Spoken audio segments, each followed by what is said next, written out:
엄청난 석유를 보유하고도 빈곤을 면치 못하고 있는 남미의 베네수엘라가 대통령 선거 결과를 둘러싼 논란이 증폭되면서 경랑에 휩싸이고 있습니다. 같은 좌파 정권이 집권한 브라질마저 이런 베네수엘라의 상황에 대해 우려의 목소리를 높여 화제입니다. 석유 대국 베네수엘라의 니콜라스 마두로 대통령이 결국 사면임에 성공했습니다.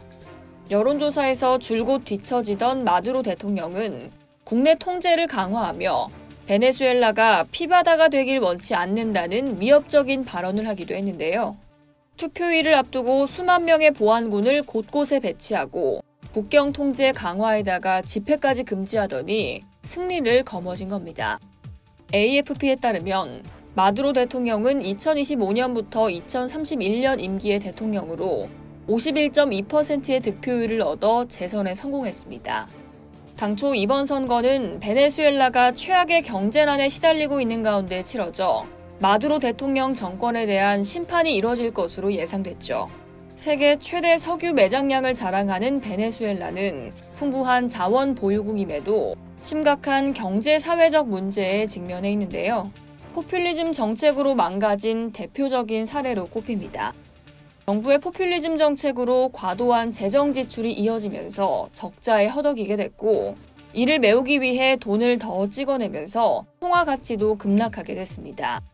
이로 인해 극심한 인플레이션이 발생했고, 지난 2018년엔 연간 인플레이션율 6만 %에 달하는 초인플레이션의 모습을 보여주기도 했습니다. 2013년 이후 베네수엘라의 국내 총생산은 80% 급감했죠. 또 정부가 무리하게 석유 산업을 국유화하고 관리를 제대로 하지 못하면서 석유 생산마저 급감했고, 주 수입원이 석유였던 베네수엘라의 경제는 악화일로를 걷게 됐습니다. 이렇게 경제적인 상황이 어려워진 가운데 정치적으로도 25년간 좌파 독재가 계속되고 있는데요. 정치적 반대 세력을 탄압하고 언론 자유를 제한하는 등 권위주의적인 통치를 이어오고 있습니다. 유엔은 지난 2월 베네수엘라 국민의 82%가 빈곤에 처했으며 절반이 넘는 53%는 기본적인 식료품조차 구하기 힘들어 극심한 빈곤에 시달리고 있다고 지적하고 있는데요. 이런 가운데 지난달 베네수엘라 여론조사 업체인 ORC 컨설턴트가 실시한 조사에서 경쟁 후보인 우르티아의 지지율이 57%를 기록해 14%를 기록한 마두로의 지지율을 크게 앞선 것으로 나타났죠. 이에 1999년 우고 차베스 전 대통령부터 마두로 대통령까지 25년간 이어져 온 반미 좌파 정권이 교체될 것이란 예상이 지배적이었습니다. 그러나 예상과 다른 결과에 베네수엘라 국내뿐 아니라 미국을 비롯한 주변 국가에서도 부정선거 의혹이 제기되고 있습니다. 야당 지도자 마리아 코리나 마차도는 선거 결과를 반박하며 자신들이 70%의 득표율을 기록했다고 주장했습니다.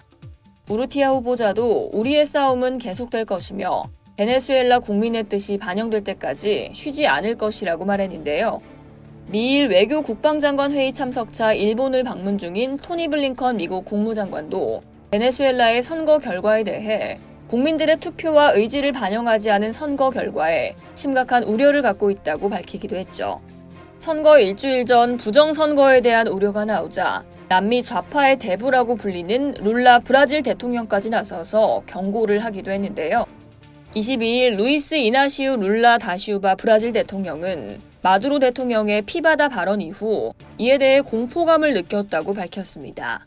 그는 마두로 대통령은 패배하면 물러나야 한다는 것을 배워야 한다며 베네수엘라가 정상적으로 돌아갈 수 있는 유일한 기회는 존중받는 선거 절차를 통해서다라고 지적했습니다. 브라질마저 베네수엘라의 막무가내 행보에 노골적으로 불쾌감을 표하면서 거리를 두는 모습입니다. 베네수엘라의 대선 이후 정세가 안개 속으로 빠져들고 있습니다. 이상 여의도TV였습니다.